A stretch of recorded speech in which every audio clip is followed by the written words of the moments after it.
We are born free, and we will die free. The time in between, though, that's complicated.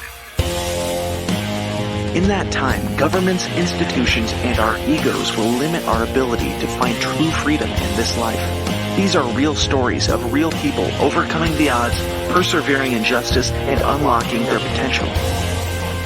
Welcome to Finding Freedom. Here's your host, John Oderman.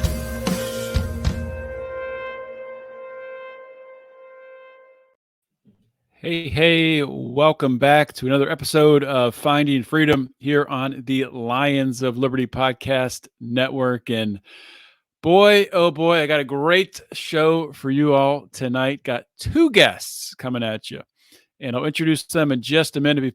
But before I do that, I just want to remind everyone out there, if you like this show, if you like me, and if you like our Wednesday show hosted by Brian McWilliams, please consider subscribing to this show on your favorite podcasting app. So probably the app you're listening to this right now on. And if you do that, and if you still like the show and listen to a bunch of them, please consider joining our Lions of Liberty Pride, which you can join on Patreon or Locals. That's at patreon.com/Lions of Liberty or lionsofliberty.locals.com. And tonight, we're going to be talking about recovery from addiction. I'm going to introduce two guests, Chris Dreisbach and Shannon Moore. I'll bring them on the screen now. And Chris has been on the show before. I think it's his third or fourth time. I don't know. We've hosted some roundtables together, different things. Chris is definitely a friend of the show. Met him back in the Dale Kearns for U.S. Senate days. He helped to organize a lot of Dale's tour through the state, which was on the Addiction is Not a Crime theme. So really, really cool stuff. Chris is also a serial entrepreneur. I think the last time he was on, we talked mostly about entrepreneurship. He's got his hands in a lot of different things, food trucks, sports trading cards, real estate, his Blueprints for Addiction Recovery, which he's a CEO of. So a lot of different things. And Shannon Moore.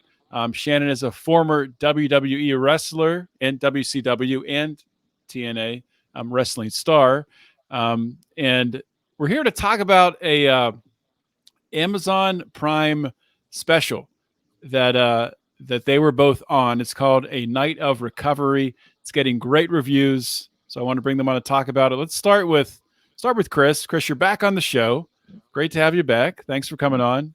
How you doing? What's new? John, I am fired up to be on your show every single time. It used to be called Felony Friday. I literally talk about being a felon every single day of my life. And, I think we were just exchanging texts, and I was telling you that you have the best names for podcasts ever. But I'm super pumped to be here. I'm super pumped to talk about Night of Recovery live from the Moravian Center, which is live on Prime Video right now. Yeah. And I just watched it today, and it is, it's awesome. I mean, to hear, from real people with real stories, one of them right here, Shannon Moore, the story that Shannon shared, it'll blow you away. So Shannon, why don't you introduce yourself to the Finding Freedom audience and, tell us a little bit about yourself. Yeah. Thanks for having me on the show with one of my favorite people in the world, Chris. And I butcher his last name every time I say it on purpose. Chris Dreisbach, just so you know, and you guys know his last name and how to pronounce it. I'm glad to be on tonight. Like you said, as far as if you don't know me, if you don't know much about me, my name's Shannon Moore, and I grew up in a small town of Cameron, North Carolina. And, wrestling was something that when I was a child, I escaped through pro wrestling, watching it on TV. And then, while I was a child, I guess I started my adventure into pro wrestling to try to escape what it was that, I guess I was running from as a child then, because as you probably listen to my story, sometimes our childhoods aren't the best, and we don't really understand that until later.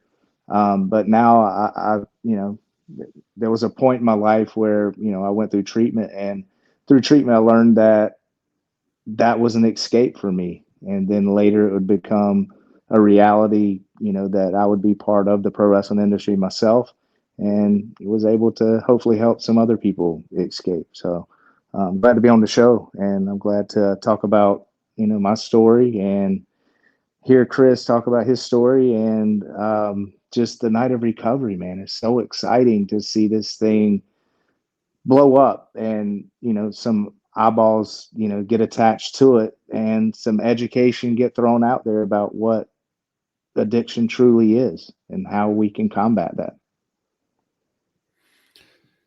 Yeah, I mean, the show itself, I think maybe people that, click on it, Night of Recovery, in a good way, I think will be surprised by the content with how raw it is. But Chris, I wanted to ask you, where did this idea come from to have these, really venues for people to come on, people like Shannon and yourself? You shared some of your story too, to really just share the real raw stories of addiction and recovery. Well, truly, a lot of it came from the original Addiction is Not a Crime / Communities Against Addiction tour that we did in 2018. And that came just from being in recovery at that time for 11 years. And, I'd been to so many different town hall style things and speeches, and a lot of them lacked the content to keep my attention and keep me entertained long enough for me to catch the message. And I thought when we did that tour, how cool would it be to bring some notable people along with us? And we had, Brandon Novak, we had Sean Waltman, who actually introduced me to Shannon shortly after that tour. And it kind of just spurred from me and Shannon and Jesus and Kurt hanging out and talking about what we can do to bring recovery to more people, to bring education to more people, and to make sure that everybody understands addiction is not something to be ashamed of. We struggled with it, we recovered, and now our lives are beautiful. So how many people can we hit with that? How many people can we touch, and how much shame and stigma can we break together? So just mentioning, some of those names, Shannon, Jesus, Kurt, Sean Waltman, these are all former professional wrestlers.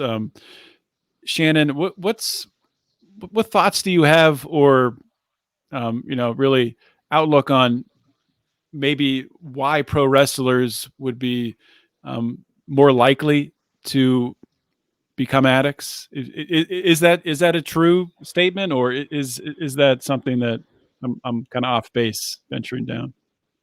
Yeah, no, I mean, you're right. I think that's it. I mean, pro wrestlers, like our lifestyles, especially the generation that I come up in, man. Like I come up in an old school generation to where, it was sex, drugs, and rock and roll. That's just kind of what it was. Um, you know, Out of the late 90s, I feel like pro wrestling took a turn to where, WWE would become a publicly traded company. At a certain point to where, that company, it went to this new level. And whenever it went to this new level, that lifestyle, like it wasn't acceptable no more. It wasn't acceptable because it being a publicly traded company, and you just can't have, a bunch of outcasts running around the world, just living that lifestyle, I feel like. And I think it was a great time in professional wrestling because that was the tipping point where something had to be done about that, and about what pro wrestling was from, back in the 70s and 80s, because, it was kind of an outlaw industry back in the day. If you go back into pro wrestling days, like to the Carney eras, like it was a sideshow attraction at one point.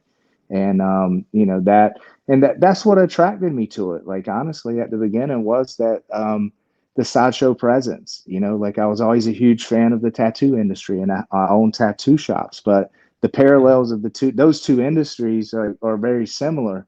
And until that was changed, like I said, into the late 90s, like the industry took a big turn.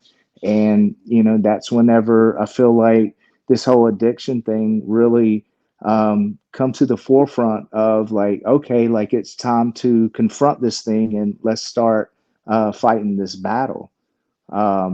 Just unfortunately, like for me, I was never educated on what addiction truly was, other than like I feel like, we had the programs in school, like, Dare to keep kids off drugs, but that was cool. And Dare was cool back in the day. But, it's easy to say like, hey, don't do drugs. Drugs are bad.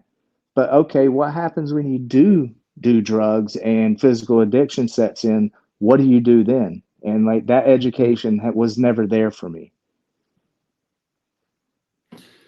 Yeah, there's no tools. It just stops at don't do it, and then then from there you're basically on your own. So one thing that was pretty consistent throughout each story, maybe not every story, but there was some childhood trauma. I know in your story, Shannon, I think you described it as being born into chaos during your story. So, I mean, I think when people look at addicts, when they look at addiction from the outside looking in, they don't really think about all of the things that kind of led to that. The things in the background, the things in people's childhoods, the things below the surface. What would you say to someone on the street who has this sort of view of addiction, like I think many people do, and they have a similar view of felons, people who've spent time in prison, where it's like these are just I don't know the word I'm looking for, but sort of like a lower tier of society. They kind of separate themselves from them without looking at the root causes of it. I don't even know if I asked a Yeah. question there or just rambled, but do you understand what I'm getting at? Yeah, no, I completely, understand what you're saying. I mean, if you look at me, like I'm a picture of what you're describing right there, right? We're a very judgmental society. We always have been. Like that's just what society is. And we hear the term, and we've always heard it. Don't judge a book by its cover. Don't judge a book by its cover. But we do, especially whenever it comes to addiction or alcoholism or what a drug addict looks like. It's like a drug addict to most people is that homeless man under the bridge. It's that person that's got tattoos on his face. It's the person that has tattoos on his body.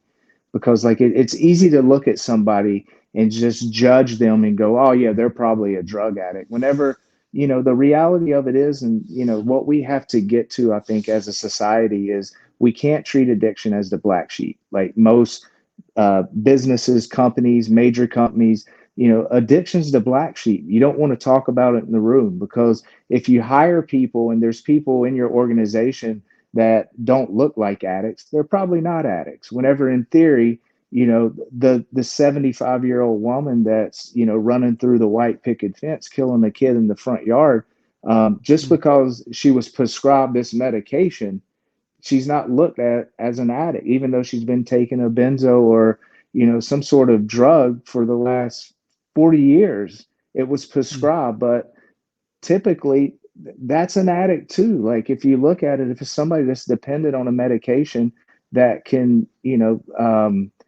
that can make their judgment off, or they shouldn't be driving a car because they're impaired, there's no difference than that tattooed person that's physically addicted because they were taking something to start with for back pain, but then physical addiction sets in and they don't know what addiction truly is until they're educated on it.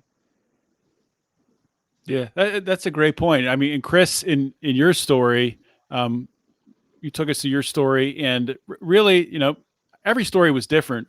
But I think you said in the beginning of yours that, I mean, you had a great childhood. Your parents are still married, and a lot of it kind of just stemmed from you feeling, just like out of place and having social anxiety, right? Yeah, I mean, through a lot of recent therapy, I've learned that even though my childhood was great, there were things that occurred during it that set my brain in motion for future addiction issues. And it wasn't anything tremendously insane. It was just my parents working really hard to keep 4 kids alive and, getting us through school and getting us fed. And, we're all giants, so we obviously ate a lot. But, like that simple little thing apparently can create neural pathways in your brain that switch you towards those things, and I'm not a neurologist, so I'm not even going to pretend to dive deep into brain science with you. But I definitely could see where some of the things that I experienced, even though they weren't necessarily bad, could have created that pathway for me, or at least had me predisposed to it, and not, saying anything remotely negative towards my parents because I was just hanging out with them before we were doing this thing. You know, Yeah. Life's tough. Parenting is tough. I've got a 18-month-old baby, and I am now learning. Parenting is really difficult. Yeah. Yeah. It is. But I think, Yeah, that's. Go ahead. yeah, just to speak to your kind of societal discussion there, we do a lot of work with law enforcement, and we train police on the brain science of addiction, and we train them on the continuum of care, and we continue to work with them and explain how addiction works. And every single time I get to do a training, most of the police kind of look at me like, "Oh, you're a long-haired nut job with a big beard," and like there's no possible way this guy knows things. There's no possible way this guy is going to teach me, clean cut police officer, anything. And by the time we get done with our hour and a half together, it's illustrated to them that people who struggle with addiction are actually quite capable, intelligent, strong people. And one of those things that I like to point out is that I also am judging them at the same time. We are such a judgmental society that while they're judging me, I'm judging them. And every single time I judge them, I am wrong. Big time wrong. Big time wrong. That's a great point. We're all self-absorbed people, kind of putting ourselves on this pedestal and judging everyone else. And in every single case, we're getting it wrong. But bringing up the police there made me think of an aspect of a Shannon story that he shared on Night of Recovery, where when you were in the throes of addiction, and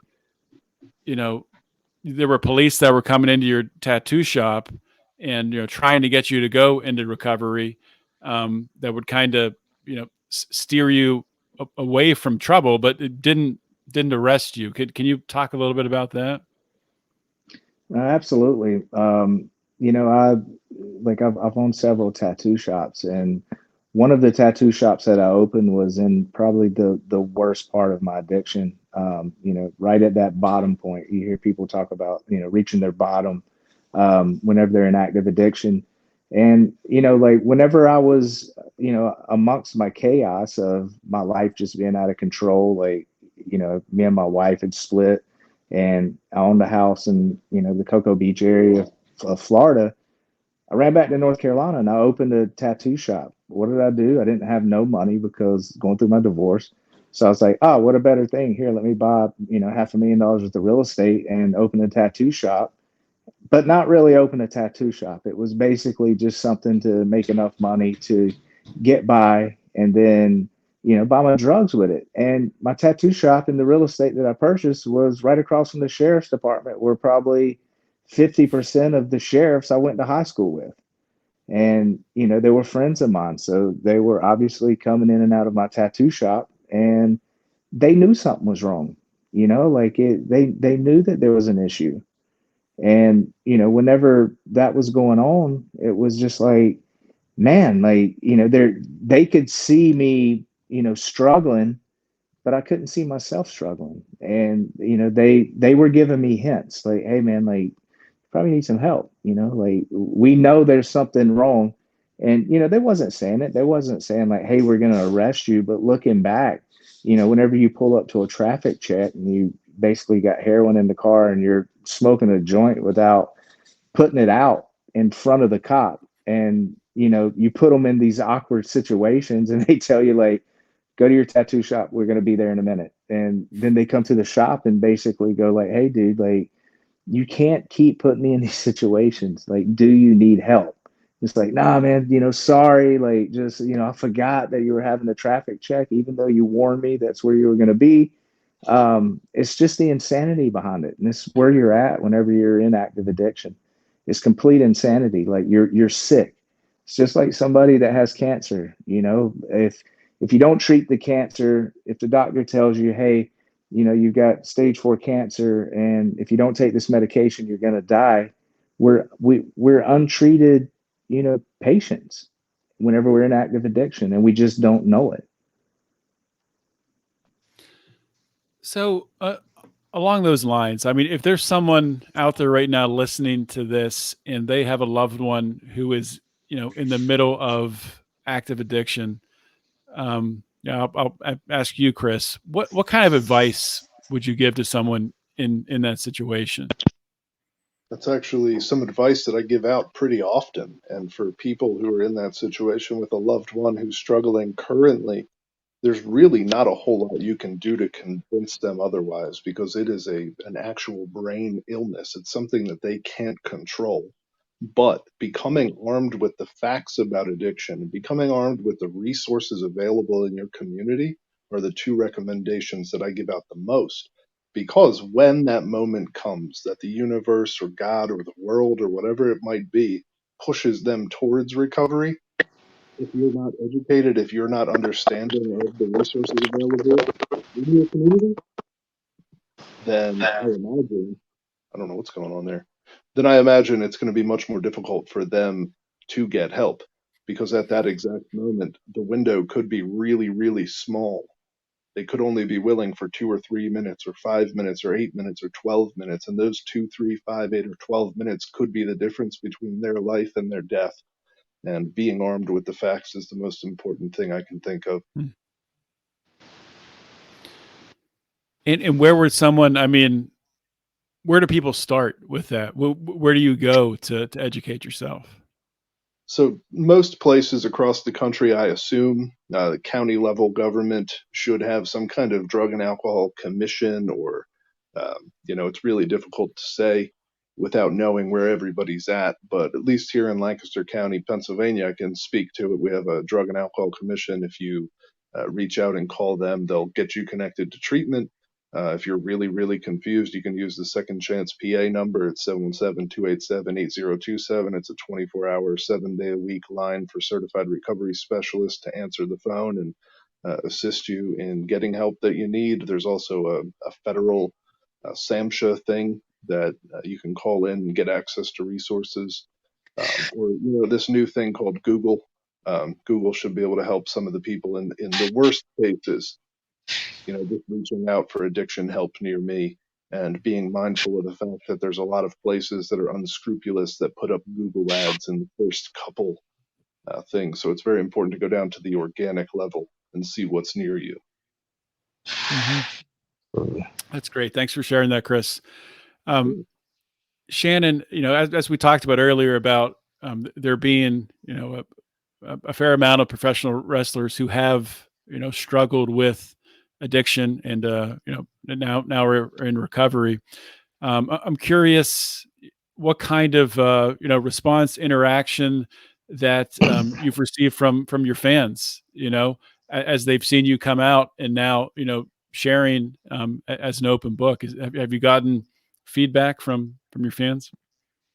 Yeah, absolutely.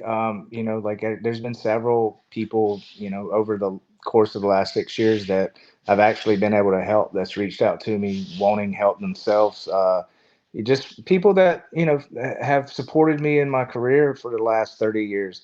And, they were struggling themselves. And once they heard my story, they were like, hey, maybe I have a problem. And so there's been several people just that have followed my career and been a fan of wrestling and what I've done in the ring for years that I've helped. But, and then outside of that, it's something that I've been fortunate to do is I've been able to, I work at a treatment center in Tampa myself now. I'm a client relations manager there. And basically I'm a peer support specialist there.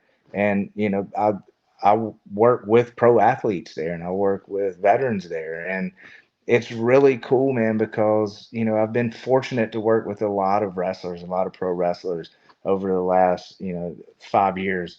And, there's a lot of parallels there, with pro athletes, with veterans that, whenever you've been through it, it's a lot easier to help somebody. And man, there's nothing like it. There's nothing like being able to, a brother or sister that, you know, that's had the same struggles, whether it's been on the road, maybe injuries that led to addiction, whatever the case may be, or, like me, like just some, some things from the past, some PTSD or whatever it is that they might be going through, being able to use my story to get enough trust from them to be able to guide them into this recovery journey. Like it's the most rewarding thing that I've ever got. Like there's nothing that money's ever been able to buy me than seeing somebody that has reached out or I've been part and being able to get back on their feet and to see them living their best life at this point and get their families back and, to recover. And that's what recovery is, man. And like, that's exactly what Night of Recovery is about. It's about giving people that education to be able to get to that point and to recover. I think that, I mean, what you just described there, you helping others, fueling your own recovery and then fueling others' recovery. I mean, that community is fantastic. And Chris, I mean, you talked about that, shared about that during your story where, you talk about being in the halfway house and, finally being able to fall asleep at night without having your mind racing because you have an opportunity to serve others. So can you talk a little bit about how serving others has helped you in your recovery? Man, what I discovered in the early days of my recovery is that one of my main problems was selfishness, and that I solely focus on this right here. That was all I did all the way up until 2007, and I didn't even realize it. That was the most messed up part, is that when you're in the throes of it, you can't see it, just like Shannon was talking about earlier. Um, similar situation. And once I got sober and I got the opportunity to begin serving others, man, it's just, you can't even put words to it. Like Shannon was talking about, once you watch somebody, let's say some of the people I helped about 10 years ago, I'm watching them now at 10 years helping a whole new group of people. And then that group of people is going to step out and help other people. And then they're going to step out and help other people. And the hope is it's just this complete trickle down of awesomeness and people growing and people being healthy, and people learning and people coming together and connecting and feeling valued and feeling loved. And man, I just love the Night of Recovery concept so much, because being able to be in a position to bring that kind of positivity to other people's lives is just such an honor. Can you guys speak to the different avenues to recovery that are out there? Be it AA or the different ways that people find recovery, and maybe kind of share personally your path to recovery. I guess starting with Shannon. Yeah, like there's whenever it comes to recovery, there's so many different methods that you can take, right? Like it's not one avenue. And like that's the cool thing about recovery that really attracted me to recovery is the fact about, of how it's my recovery. Like my recovery is not going to look the same as anybody else's. Even though there's when it comes to 12-step programs, like, it's suggestions of how to live in long-term sobriety and how to live in sobriety. But sobriety and recovery is two separate things. And that's what people have to understand. Like you can be sober and not be in recovery, but to truly live in recovery, like it's a lifestyle change, right? It's they call it a psychic change in the 12 step recovery world. It's called a psychic change. And what a psychic change is to recreate, right? You recreate your life in this different way of living to where you're living with principles and, like you wake up every day and you have a purpose. And once you find that purpose and you recreate your life, like you tap into this life that you could never imagine that you would live, especially whenever you're walking through the depths of hell, and active addiction, like, because whenever you're in active addiction, you just don't know how you're going to climb your way out of it. you don't know how life can get any better. But once you go from sobriety to recovery, like man, like it gets better and it gets better and it gets better. And the more people you're around, like, it's about attraction. And you want what these other people in recovery got and what they have. And and what that is, like, it's not just materialistic things, like it's what they have inside. It's like this peace and this serenity and this service that they're doing, and like they're happy. And like that's what attracted me, like probably the first week of meetings that I went into. It was this lively bunch that I went to, and it's this group called the 164 group, and I'll never forget it. I walked in that day, and like these guys were lively and they were energetic and they were joking and having fun and talking like sailors and cussing, and I was going, man, they're like me except they're sober and they're having fun. Like, look, these people are, they're in a good mood. Like, man, I want that. And that's what it is, man. Like these programs are programs of attraction. And man, Mm. whenever you see it and you want it and you're ready, it's magic. And then whenever you actually take action, man, and you set out on your journey, like man, from a spiritual concept, from like from the concept of just rebuilding your life in a way that you never could have imagined. It's like if you follow these suggestions, there's no way that life can't get better. And like that was at least my experience. And like, man, what a great life it is, because it brings people like Chris Drazenbach into your life. Chris, do you want to share on the different avenues to recovery? Yeah, I'm officially going to change my last name to Dreisenbach now, just for Shannon, I think. I love it. I love saying that. It makes you sound more sophisticated, I think. I don't know. Whenever I say it, I feel like he's like a vampire. Drazenbach. And I think he could be a vampire. Maybe. I can see it. Always dressing in black. I don't know. Yeah, true. It could be. I'm wearing gray today, Odermatt. Yeah. But no, I mean, there's so many different paths to recovery, and I got sober similar to Shannon in a rather old school AA place, but filled with young people. And that was what kind of shifted for me in Allentown and Emmaus, where I'm from originally. And I went to AA meetings because the judges told me I had to. I would go and it'd be a bunch of old dudes, and they'd be like mean and like, angry. And I was like, I don't know why I would want to be like this mean, angry dudes, because like I'm already angry and miserable, and like, what's the point? And so when I got to Lancaster and I met these other dudes in their early 20s, and they were fired up about life. I mean, they were talking about being like me and feeling the way I felt, but it was clear, so clear that there was fire in their eyes, there was passion in their hearts, and they were all about helping other people feel that way. And I couldn't do anything other than latch on and jump on board with them. And they taught me about the 12 steps, and I've gone through so many phases over the last 16 years. I was like gung ho, super evangelical, ready to fight everybody who didn't do recovery exactly the way I did it.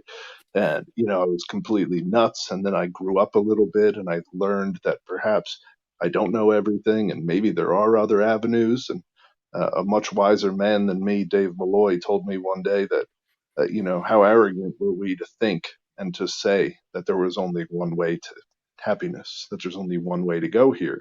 And it kind of came when fentanyl started coming around and a lot of our friends and our generation started dying off. And we are getting real tired of losing all of our friends. And we started to realize that like medication assisted treatment was actually a thing that could help people. And for years I would run around and say, don't take Suboxone, don't take methadone, don't do this because you're not sober. And man, I don't even want to know how many people died as a result of my arrogance and my stupidity and my youthful indiscretion.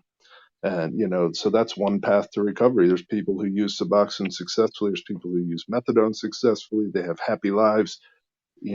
God bless it. And God love that.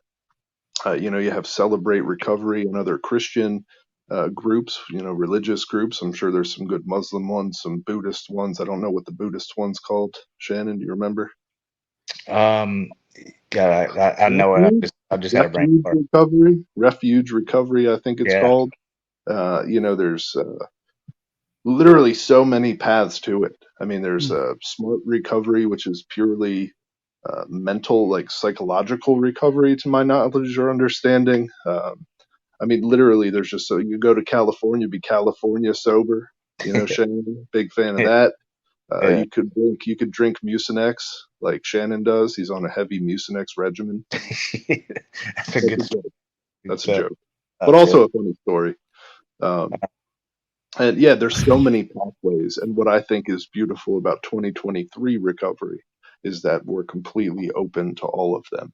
And it's just whatever makes you happy, whatever brings you to the other side of positivity, whatever brings you to a life of purpose and happiness.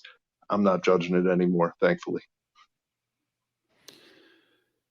It seems like it may be, maybe I'm incorrect in this assumption, but it seems like as a country in the United States right now, there's more people who are struggling with addiction than ever before. Am I off on that, or is that? No, I you're right. I mean, maybe 18 right now, 18 to 49 years old, like the leading cause of death is fentanyl. Okay, that should be a pretty close statistic, but like the last I heard, like, especially men 18 to 49, fentanyl is the leading cause of death. It's like that sums it up right there. I Christ. mean, heart disease, you think about cancer, you think about all these other diseases, and like, how are we, talking about all these other diseases, but addiction's not front and foremost right now. So, question about fentanyl use, because I'm a little confused by it, and I know Shannon, you were sharing about it during your story on night of recovery, that you were actively seeking um, fentanyl, right, or heroin that had fentanyl in it, and when you hear on the news, you hear the reporters say that this little piece of fentanyl could kill 30 people. So I'm just trying to understand how that works, because I honestly I have no idea. Yeah, I mean, yeah, it's just like you said, like the just like the dust that would come off of fentanyl, like it can take somebody out, right? Like I've seen it happen in person. I've seen a nurse, a bag explode in the air and her basically go unconscious just from breathing in like Wow. a mist of dust, right? So it takes the smallest amount of fentanyl to kill somebody. And what I was seeking, and I wasn't, like I said, this goes back to education, man. I wasn't educated on fentanyl. It was whenever I was using and I was in the worst part of my addiction. Fentanyl was new. Like it was just getting on the streets. It was this new thing that was mixed in with the heroin. And if I was seeking heroin and I got heroin that didn't have fentanyl, I didn't want it. I'd rather stay dope sick because it wasn't putting me unconscious to the point where I Hmm. needed to be hit with Narcan, or like I wasn't close to death. And it's like that's what you chase, man. Like you chase that once you start shooting fentanyl, and you're chasing it in a way where it's not that you're going like, yeah, I want to die. It's just, you shoot one bag of dope that leads to two bags leads to four, and like that's just the progression of addiction and the way progression works. You take one Oxycontin, 6 weeks later, you're probably going to be taking four. And fentanyl is the same way. It's like, progression goes, and the next thing you know, you're shooting 18 bags at a time, 17 bags at a time, and you're unconscious, and people are basically bringing you back to life every time you shoot it. And, like that's a problem. It's a problem with our kids because the education's not there. And I don't think that people truly understand the risk of what drugs now that are laced with fentanyl, like what it truly can do. Because we have the mentality, anytime that we're doing drugs and we're in active addiction, the mentality is it'll never happen to me, right? And Mhm. until it happens to you, and hopefully you wake up or you suffer a consequence that's big enough to make you want to make the decision to get help, like the education's not there. So like we got to do better. I think we got to do better as a society, getting back into our school systems and given the right education, not just the dumbed down education or just the here, let me pat you on the shoulder, kid, don't do drugs. Like that's not good enough anymore. Like, even adults and getting into the communities and getting into, these businesses and getting into these corporations and going like, hey, this is a real thing in 2023, going into 2024. Addiction's real. It touches every family, whether it's direct or whether it's somebody we know. And like, we have to start being honest about this and not treating it like this black sheep that we want to tuck away in the closet of these corporations and these businesses in our homes and in our schools. And we need to bring it to the forefront and go like, hey, we need to treat this almost like a disease.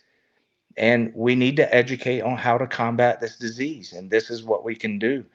In case it happens to you, this is how you can come out of it. So, I mean, fentanyl's a new, relatively new thing within the last, 10, 15 years or so, right? You know, being on the street. Where is it coming from? Is it coming from Mexico? You hear it's coming from China. Does anybody, do you guys know the answer to that or have any insights on it? We blame it solely on Jesus Rodriguez. He brings it in. No, I truly, like, I got sober in 2007 and I never had the experience of fentanyl to my knowledge. I truly do not know where it comes from. You know, if you ask some libertarians, I'm sure they'd tell you where it comes from, John. Yeah, well, you hear a lot of, I don't know, you hear a lot of different, conspiracies that there's Chinese-run labs in Mexico that are making it, and it's being brought up that way. I don't know. It is an extremely sad situation, and kind of what you were talking about before, Shannon, where like, the face of addiction. You were talking about like a soccer mom who runs through her picket fence and takes out her family. I mean, that's someone who's addicted to prescription pills. They get laced with fentanyl, they overdose, they're dead.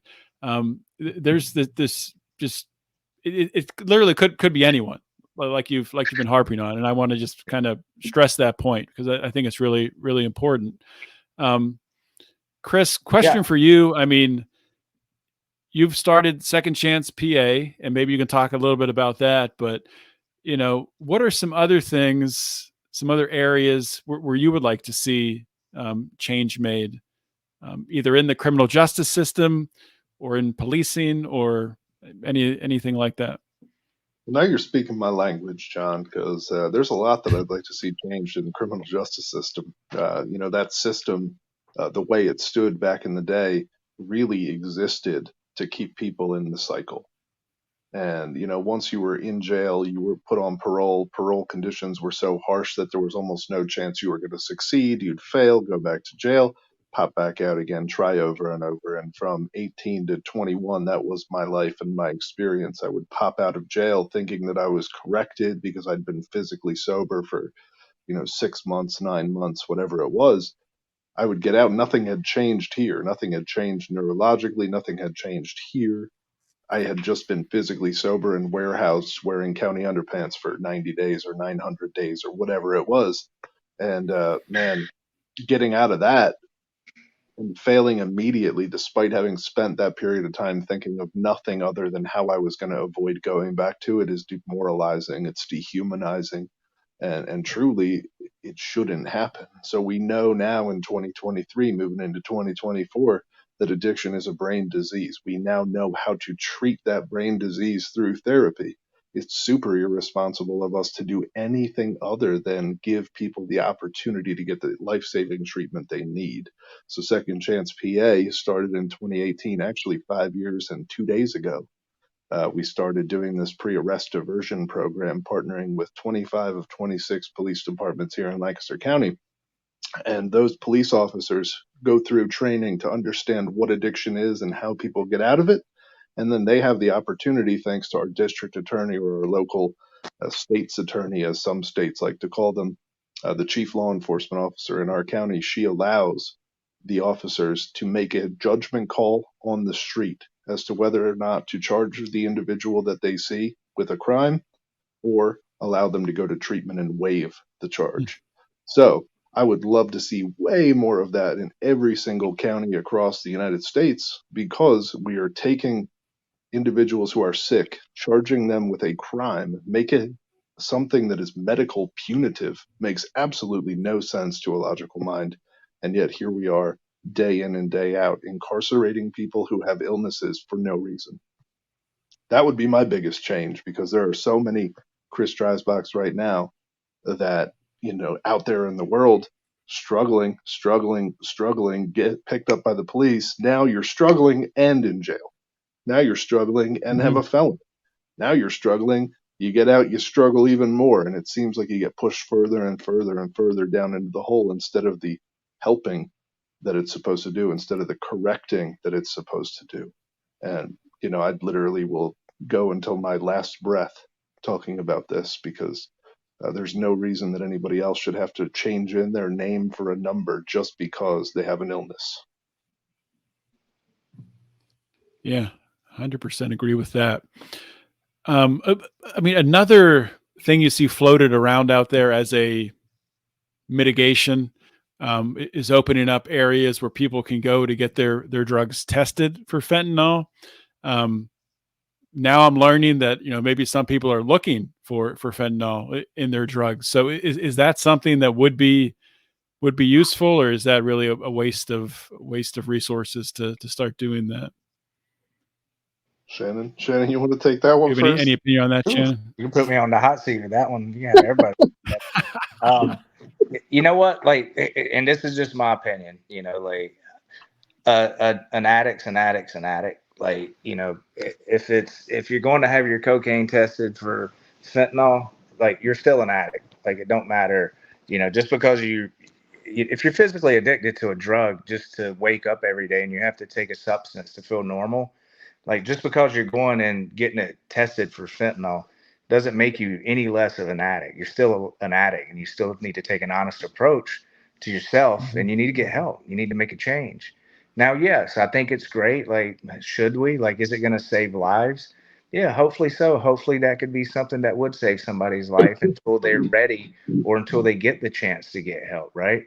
So, I mean, it's just all in how you look at it and how you frame it. But ultimately, like, I just believe that, you know, an addict's an addict is an addict. It's like, if your life's unmanageable and you're at your bottom, and you obviously are, you've got consequences, and your life's falling apart, and all this stuff's going on because you take a substance every day, then you got to take a look at yourself, man. It don't matter if you test it and it has fentanyl in it or not. Like, the fentanyl is not the problem. The problem is that you're physically addicted, and you have to keep taking this substance in order to function every day, or try to function, and you're in that vicious cycle.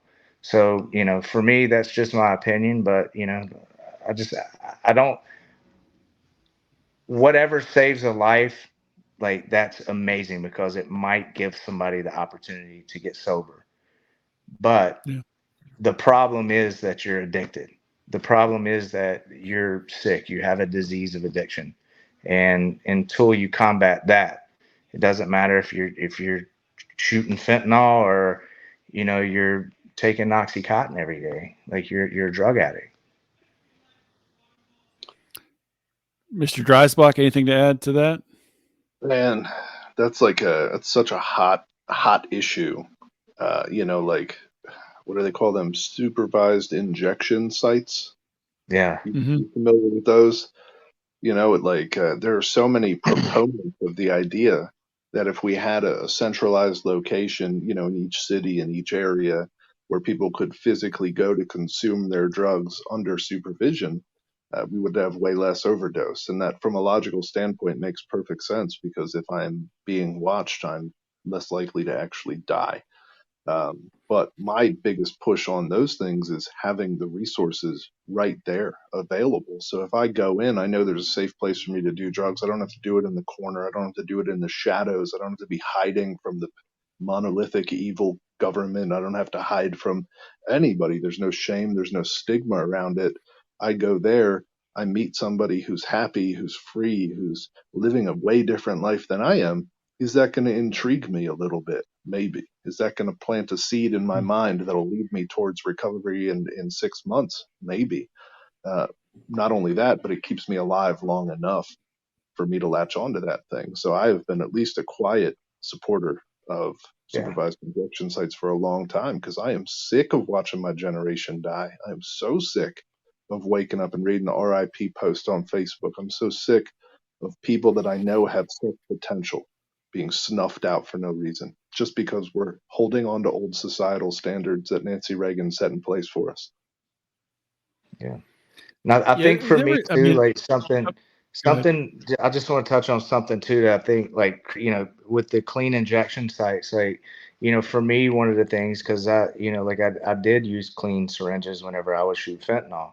And pharmacies won't sell people clean syringes. Like, you walk in there, they want a doctor calling in prescriptions. So I think, the clean injection sites, they help too with, spreading the diseases. Whenever you Mm, think about HIV or hepatitis, or infections, I think it's great to have those sites, for those reasons as well, just so that way we can stop and people can, if they're going to choose to shoot drugs or inject drugs, then having the clean syringes available. So not only do, they can be watched, like Chris stated, like that's a great point. Like, let's keep these people alive. So hopefully something does switch and they want to get help.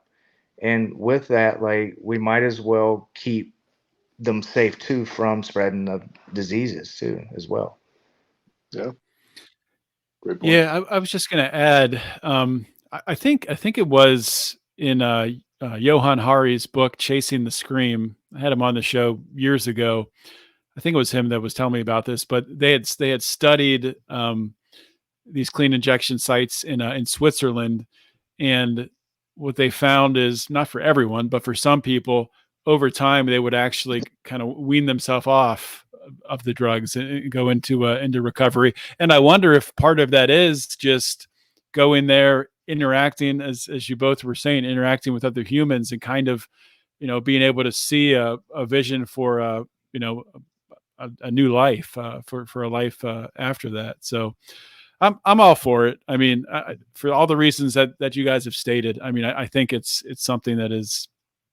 I mean, I don't think it's end all be all solution, but it's not going to make things worse.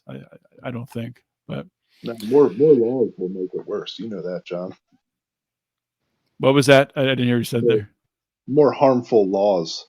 Just Oh adding yes. more Yeah. criminal charges for simple things like possessing an item, and just the way that society has been, the criminal justice world especially.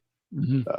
That's going to continue to make it worse because it pushes that stigma. It makes me a bad person. I legitimately believed that I was incorrigible. I was not able to be fixed because that's what society showed me. And every single time I got, arrested out in the street, I had to trade my name back in for 0131644, and it never fixed me. It never did anything to push me towards health, towards recovery. It just pushed me further and Mhm. further into the muck that was my life. Yeah.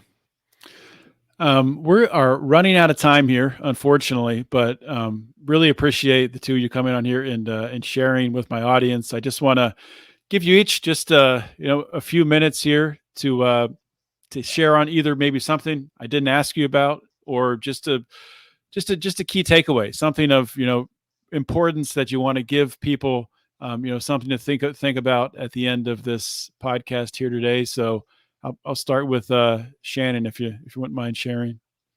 Yeah.